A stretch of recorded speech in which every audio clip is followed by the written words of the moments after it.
All right, we are live. Hi, this is William Ramsey. Welcome to William Ramsey Investigates.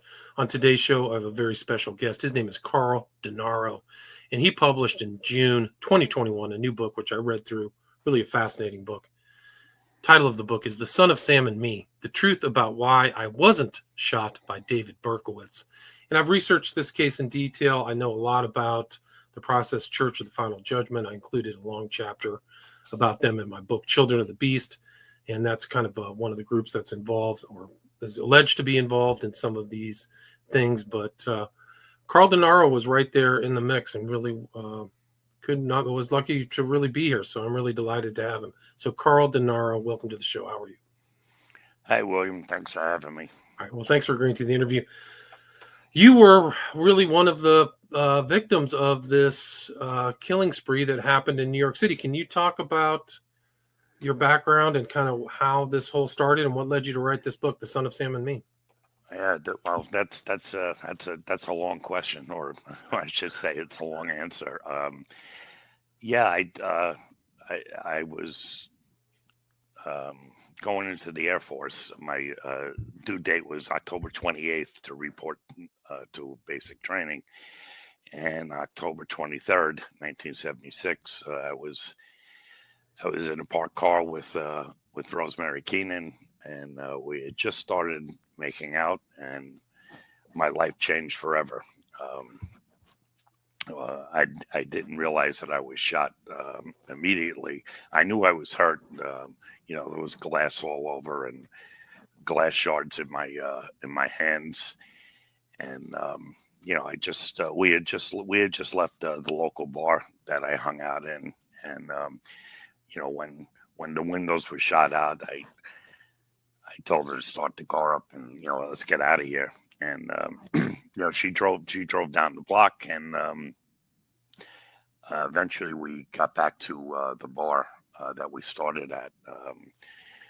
I had passed out for like 10 seconds, and when I came to again, she was in a panic because she didn't know where she was.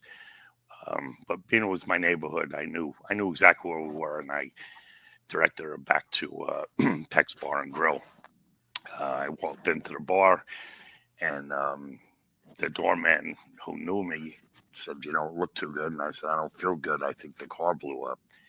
And with that, my long hair was holding in the blood from a head wound. So my friends, brought me to Flushing Hospital emergency room, and I walked in under my own power, which I look back and I find that kind of incredible. Certainly after the fact, knowing what actually had happened to me. I had a bullet in the back of my head, and I spent 2 hours in the emergency room. The doctors picking out bone fragments and glass fragments out of the back of my head. And then 3 months later, I had to go back to get a plate put in my head. Right. So you had this operation. So they made you stay at home to recuperate for quite some time. You were going to go into the military. So you had to be in and out of the hospital. And what did you think happened actually that night? I mean, what do you think the first initial thing, you didn't know what happened, right? Yeah. So like 2 hours after the shooting, a policeman asked me, he said, should I call your parents? And so my dad lived upstate. And I said, nah, yeah, my dad lives upstate. And I said, wait, what time is it? He goes, 4:00. And I'm like, God, I said, as long as I'm home by 7, my mother won't even know I was out this late. And that's when the police officer said, son, he goes, you were shot in the head. You're not going home. And that's my first recollection of knowing I was actually shot. And again, I was in a hospital for like 3 weeks, and then I was had to recuperate at my mom's house for 3 months until I went back in January of '77 to get a plate and put in the back of my head. Right. So, and at that time, what was the kind of general feeling in New York City about why these shootings were happening? Yeah, well, I was the second victim, so of the Son of Sam shootings. The first one being July 29th, 76. So there was by the time when I was shot, there was no Son of Sam, there was no 44 caliber killer. So the police were operating under the impression that it was a drug deal. Being I had long hair, I did smoke pot. Um, that they just assumed it was a drug deal gone bad. I grew up in people that remember are old enough to remember New York City in 1976. The city was on the verge of bankruptcy. There was, the Bronx was burning. The crime rate was through the roof.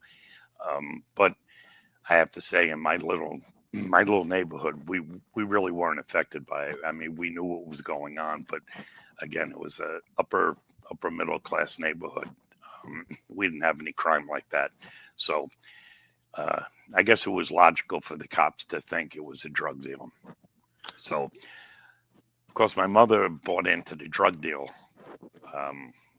story, Yeah. and because she, as 20-year-old, and like I said, long hair, smoking pot, out drinking, so yeah, basically I had to defend myself for 6 months. I kept telling the cops that it wasn't a drug deal. I don't know who shot me. I don't know why they shot me, but it certainly wasn't a drug deal. And on March 10th of 77, the police commissioner and the mayor had a press conference saying that we have a serial killer on our hands. So that was an important date for me. So it took a while for them to get to that conclusion, right? Yeah. So I kind of felt vindicated as of March. But like I said, like I said in my book, it opened up a whole new set of questions. It's like, all right, now it's a serial killer. So was it a random shooting? Is he going to come back and finish off the job? So it was, I guess it was a little bit of relief that I proved to my mother and the cops that it wasn't a drug deal. Like I said, now I'm dealing with a serial killer. Right. And so then can you describe the atmosphere of New York? You said it was a high crime, but once they realized it was a serial killer, it created a kind of amount of terrorism that was really off the charts, right? Or paranoia. Yeah. Until this press conference on March 10th, there was at that point there was five shootings that they attributed to the Son of Sam, and that's when the mayhem really started. Up to that point, there were just individual, apparently random shootings in Queens and the Bronx, and so there was no mayhem. Although the Son of Sam reign actually lasted 13 months. The real mayhem and the press really didn't start until that press conference. But from March 10th until August 10th, when they arrested David Berkowitz, it was certainly a crazy time. I witnessed it firsthand the last couple of months, because by June of 77, I was I was out and about. I started working and having a social life, and people just lived in fear. And you kind of had some kind of infamy too as one of the surviving victims, right? Yeah, that's that was like again. There's a few downsides to this story. I mean, the upside is I'm here talking to you today, but one of the downsides was the infamy that came with being a victim of a serial killer. I kind of, like, wherever I went, the whispers, I'd hear the whispers. That's the guy that was shot by Son of Sam. And it got to the point where it really got to be too much, and I felt like my whole personality was being pigeonholed into this victim role. So I quit my job, got rid of my apartment, and I moved out to California for a couple of years, and I stayed there until for 2 years, so 1980. And by that time, there was still press, but the real hubbub and buzz. Berkowitz pleaded guilty. He was in jail, and it was a lot easier to handle. Handle that infamy. Right. And you said you're really a New York person at heart. So that was always kind of pulling you back. When you were watching this whole progression to the Berkowitz and all of the murders, and when he was arrested, you thought at that time that he was the killer, right? Like you were convinced that he was just the other one.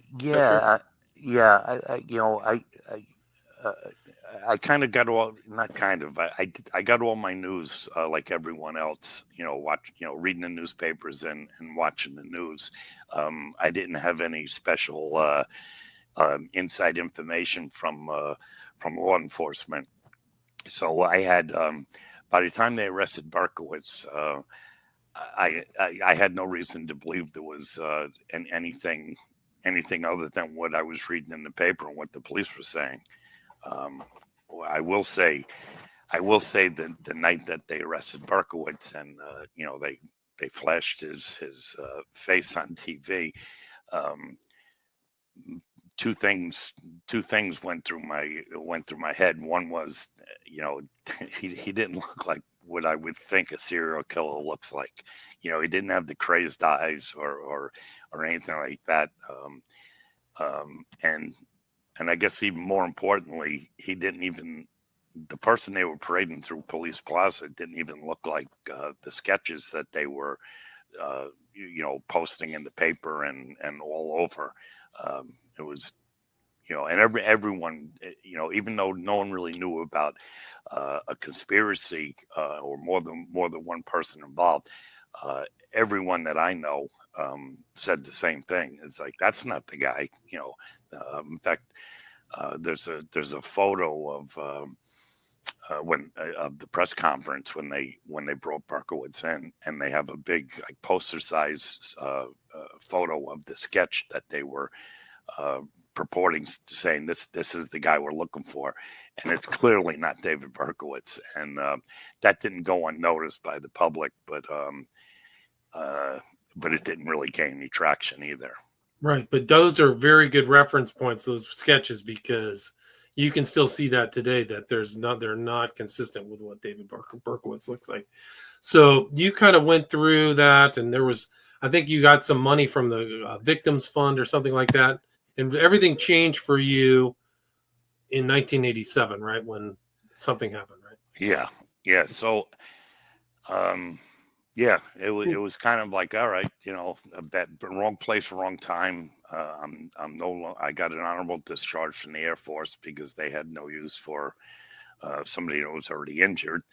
And I kind of went on with my life, just saying, all right, make lemonade when you get lemons. But in 1987, I saw a little article in the Daily News saying that this investigative reporter wrote a book on the son of Sam. So obviously I was interested, and of course I buy the book, and it's 650 page book, and I finished it in 2 days, and it blew my mind because the first 3/4 of the book explain what happened, and with in my opinion, very conclusive proof that other people were involved. And what was it like reading your name in that book? I mean, well, luckily for me, my name, my shooting was barely mentioned in Moriarty's book, The Ultimate Evil. And that's mostly because, it was the second. It was the second shooting. No one knew it was Son of Sam, and Rosemary and myself didn't see anything. So there was no eyewitnesses. There's really nothing to go on except the remains of the police went to the site the next morning and found the the broken auto glass. So that's how they knew. I told them what street it was on, what corner it was on, and so as far as reading my name in the book, it wasn't traumatic at all because it was very short, but it did. I guess it did give me pause for thought, saying that luckily I'm alive, but I'm thrust in this huge serial killer story, and it's kind of a weird feeling. I really can't explain it. I've dealt with it much better later in life. Because I've facilitated back and forth between, this is kind of cool, my 15 minutes of fame to, I 1 minute of fame is enough. I don't need 15, but here I am 45 years later, Right. still talking about it. So, but you're part of something that Eve Terry did, which is kind of this unraveling of the larger picture. Because Ultimate Evil starts in Palo Alto, Minot, North Dakota. So there's these other connections. I'm assuming you didn't know a lot of the occult connections or the multi-jurisdictional connections, right? Until you read the book. I knew almost nothing of any of that. I did save a lot of newspapers, and I still have them. And when I was writing my book, I used the newspaper clippings from the day after a shooting, the whole his Berkowitz's arrest and what have you. And there was some I see now there was some indications of satanic or occultic Influence, aspects to it. Yeah. But what really got it going was reading Maury Terry's book.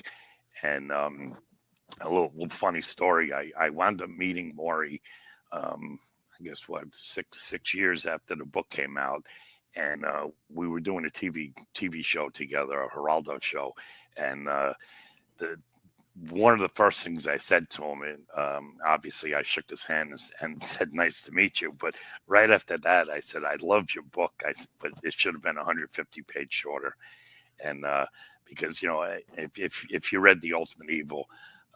He really puts together, I think, a really strong case for a conspiracy and how other people were involved in the New York City shootings. But then he goes on to kind of tie in some murders in California and the Process Church with Manson, with Charles Manson's the family. I'm not saying that's not true. I'm still 45 years later. I'm still not 100% sold on that whole West Coast portion of the book. But that I told him, I said 150 pages too long because I think he certainly threw some doubt into my mind. But again, the first 500 pages I think is spot on, and further research that I continued doing after I met Maury and worked with Maury for 20 years, and then continued the research after his death in 2015. There is, to me, that it's beyond a reasonable doubt that other people were involved. We have so much Maury laid out a lot of circumstantial information, and we've. When I say we, there's myself and I don't know, a couple hundred armchair detectives who are interested in the case and do research to this day. Can you talk about what Maury Terry was like and what your relationship and what you thought about his personality? Maury Terry, he's bigger than life. the way I look at it is he's one of those kind of guys, and I think every neighborhood has one. Half the town loves him, and the other half of the town can't stand him. And it all depends what perspective you're coming from. He was definitely a type A. I'm in charge. It's my way or no way. Uh, uh, I don't know if I'm making Maury sound like to be a bad guy, because he certainly wasn't. If he was your friend, you couldn't get a better friend. But if you crossed him, you probably couldn't have a worse enemy. Yeah, he seems kind of very intense. And you guys kind of had, I think it was Harvey's you would meet every month or something in Kennedy's. Manhattan. Kennedy's, sorry. Yeah, Kennedy's bar on 57th Street. Yeah, that was a lot of fun, because Maury and I, when I first met him, he didn't have a computer. He didn't have the internet. Didn't have a cell phone. So we would talk. After we met, we became friends the night that we met, and we used to talk 2 or 3 times a week. Right, and he would be angry if you didn't call him right back. He would get really pissed off. He was, hey, Carlos, where you been? He goes, I've been trying to reach you, and it's like, I knew my phone calls with Maury usually lasted 2 to 3 hours, and at this point in the 90s, I'm married, I have a daughter, I'm working full time, and I have a social life, and if you ever had a if you had ever had a 3-year-old, getting a 2-hour block of time to yourself is difficult. But he would get really angry, and I didn't realize this until after his death. But when I started connecting with some of his other friends, that we all shared the same stories. It's like, when Maury wanted to talk to you, you better be around, because he wants to talk to you today, right now. And he was kind of like, this was his he was very focused just on this case. Wasn't he kind of a gumshoe reporter? Or was he still, when you met him, was he still working for the newspaper? I forgot which one that was. Well, he actually, his career, he was a writer his professional career, but he worked for IBM, and he wrote for IBM, and pretty much everything from I guess like sales brochures and company correspondence. I know we did a few speeches for IBM executives, so he was always a writer, and the Son of Sam it piqued his interest like it did most New Yorkers. When Berkowitz was arrested, that's when things really went in motion for Maury, because he just saw some things that just didn't make sense, and we've touched on some of them already. The sketches and just the timing, how a serial killer gets caught by parking in front of a fire hydrant. That alone, when you think about it, a serial killer that eluded the NYPD for 13 months gets caught parking his car in front of a fire hydrant. That just, to me, that's very weak circumstantial evidence, but it certainly doesn't make sense. But anyway, that's what got him going. Now, after he started with the Son of Sam, he later on in his career, he did work on other cases. He worked on the Atlanta child murders. He worked on the OJ case. He was writing a book on Joel Steinberg, but that was never published, and unfortunately, I wasn't even aware of it until after his death. So I was never able to ask him, like, what the deal was, with the Joel Steinberg book. Right, and that was the guy who beat up his wife, wasn't he? He not only did he beat up his wife, but he was convicted of killing his daughter. That's right. Through neglect, and beat her, and I think she was handcuffed to a radiator when they found her. It's a very sad story. And so, I mean, he made these editorial decisions in his book to include all that other stuff. Did he ever regret involving Mino, to your knowledge, involving Mino in California and kind of broadening the case? Or what are your Uh, thoughts on that? well, my thoughts are, bringing in North Dakota and Palo Alto was pertinent to the case, and I mean, there are, you know, for example, John Carr, who is one of the the son of Sam Carr, One of the who 22 lived Sons of Hell, right? right lived right around the corner from Berkowitz, the father. His son was stationed. His son John Carr was stationed in Minot Air Force Base in North Dakota. Um, and again, research that Maury did tied in other people, some from New York who, people in Minot were interviewed by Maury, and they were interviewed by the local police department, and at least three of them say that David Berkowitz was there, and some other people from New York were there, and apparently there was also occult rituals going on in and around the Minot Air Force Base. So, I don't think it was a stretch at all, but that's my opinion. And Maury, I think he interviewed Berkowitz, but also I think Berkowitz was the one who turned him on to Arliss Perry, right? Yeah, that's yeah. The story goes, and I'm not even sure what book it is, but apparently Berkowitz wrote on the side of a page in a book. I'm not even sure what book it is, saying just mentioning. I think followed. I think it's followed from North Dakota to California, stalked and murdered Arliss Perry. And the weird thing with that one, and somehow the book was taken out of prison, and the authorities got it.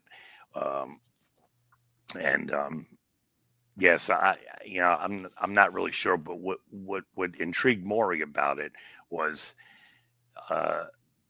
Arliss Perry murder happened in '74. The Son of Sam shooting started in '76. And there really there really was no press on the Arliss Perry murder in New York. As bad as it was, and as gruesome as it wasn't. I'm sure, and you could fill in the audience on this.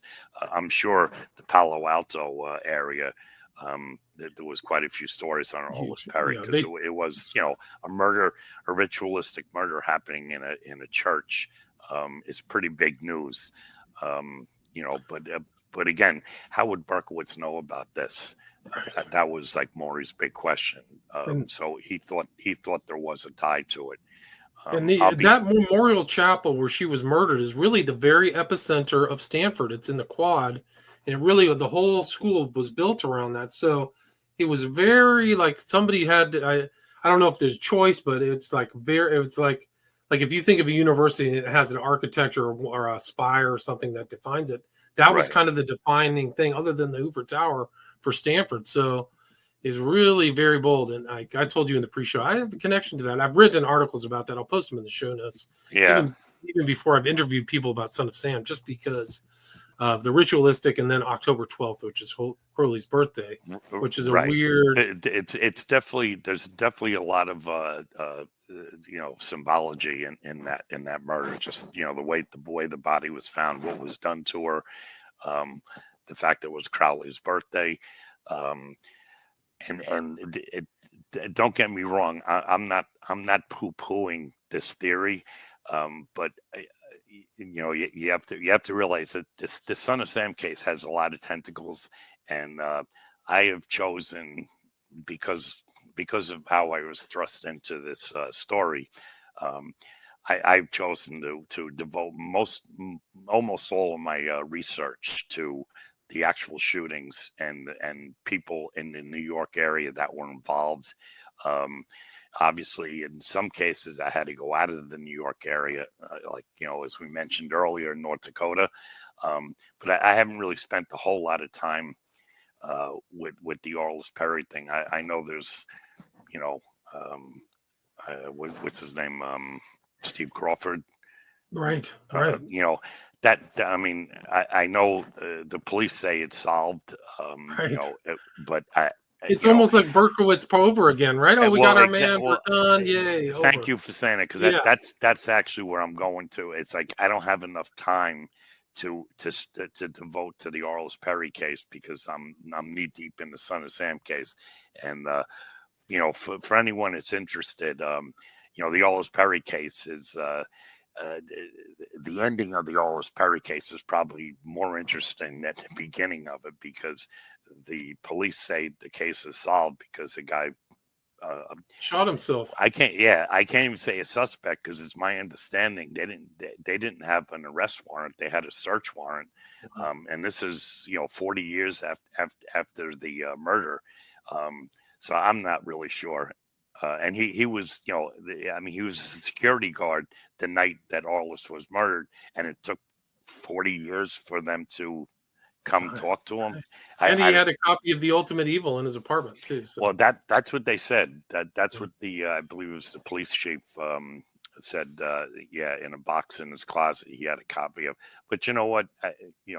And again, I'm not poo-pooing it, but Maury Terry's The Ultimate Evil was. I think was in its 5th edition. It was a bestseller. So I have 3 copies here. So that that doesn't make me a suspect in anything. Right. I think the most recent edition is 2021. I was just looking at it on Amazon, and it's got 689 5-star reviews. Yeah. So, yes. Actually, Josh Zeman, who did the Sons of Sam Netflix documentary, he got the book reprinted. It's been out of print since, I believe, 2004. So he wrote a new introduction, and basically, I've read the introduction. It's basically an introduction to the Sons of Sam Netflix documentary. The rest of the book is the same book. That Maury Terry wrote, the last edition. I believe it's the 5th edition. Right. And the good news is you can get it for $15 instead of $800 on the internet. The Kindle price right now is $3.99. That's very reasonable for a 700-page book. It is. I might even have to buy the audio version, because I'm finding it a lot easier when I'm working. Doing my regular day job, I wind up listening to a lot of podcasts and stuff, and that might be a bad idea. Because sitting down reading The Ultimate Evil for the 15th time, I just tend to skim over it, because I've read it so many times and I'm so familiar with it. But that might not be a bad idea. And he gave you a name for your research group, though. It's something Irregulars, right? Isn't that it? Yeah, he kind of nicknamed us the Pine Street Irregulars. Obviously, Pine Street is a street that David Berkowitz lived on, and it was a play on the Sherlock Holmes. I'm not a fan of Sherlock Holmes, so I don't fully understand the joke, but it's apparently Sherlock Holmes had some kind of something. Irregulars, his research group or his investigative group. But that was really you. I mean, you've done that in your book. You lay out the police version of events and then your research into what really happened. Can you talk about the distinctions between? Sure. That believe it or not, that kind of came by mistake. I wanted to write a book. My daughter did a short film on me.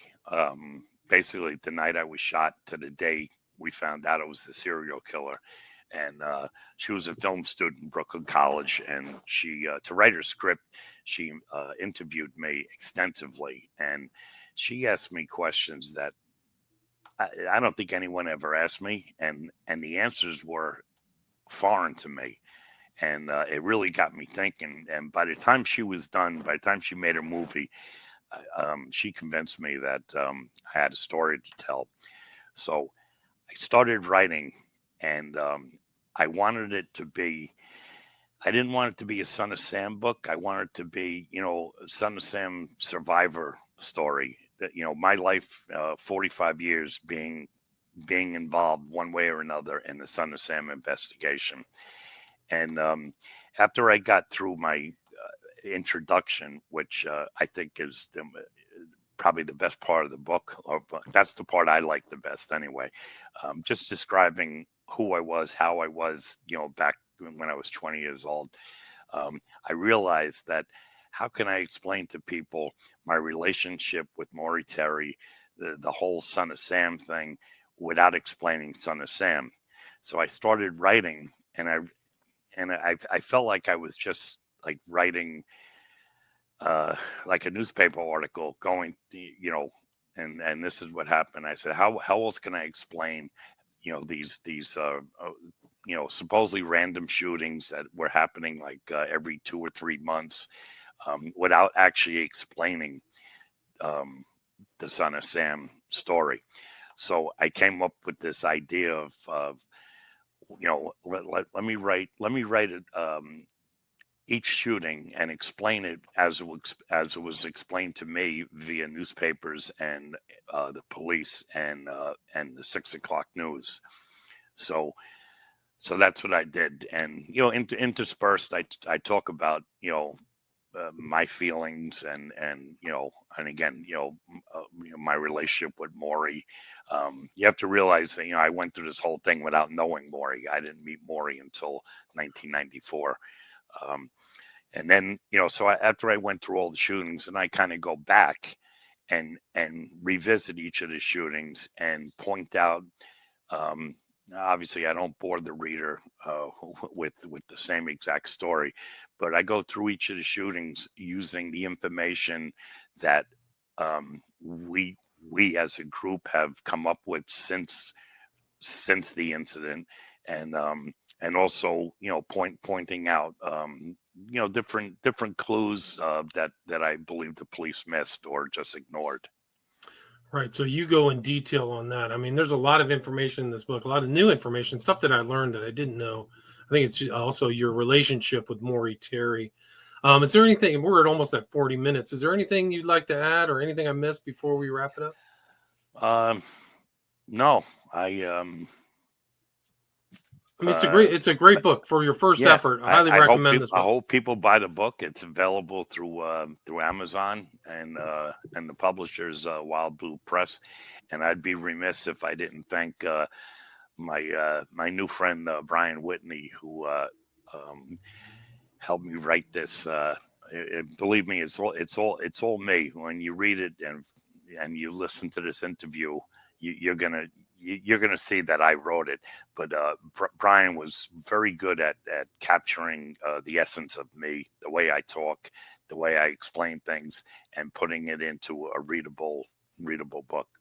Right. And I mean, right now it has 76 5-star ratings, and it is on Amazon. And Brian, and your daughter too deserves some kudos too for getting you to write it, right? Oh yes, so she's cool yeah, she's my inspiration. And do you have social media or anything you'd like to share if people want to reach out to you? Yes. I'll give you my email address. It's cdx the number 2 us@yahoo.com. Gotcha. I do have an email that's in the book, but for some reason it's not working. And to be quite honest with you, I've gotten like 10 messages. I get more messages through the email I just gave you. I've gotten like 10 messages on that email, so I haven't even try to figure out why it's not working right. But you can contact me there, and of course I'm on Facebook, so you can always look me up. If you Google my name, I'm all over the place. Yeah, I'm very easy to find. Right. I don't know if that's good or bad, but one more question: what did you think about the Sons of Sam documentary? Were you a fan, or did you have reservations or criticisms of it? Did you watch it? Yeah, I mean, I'm okay. The first thing is I'm very glad that it was made, because it was the first time a documentary about the Son of Sam was made where we didn't have to run interference with naysayers, and for the most part, I'm talking about law enforcement.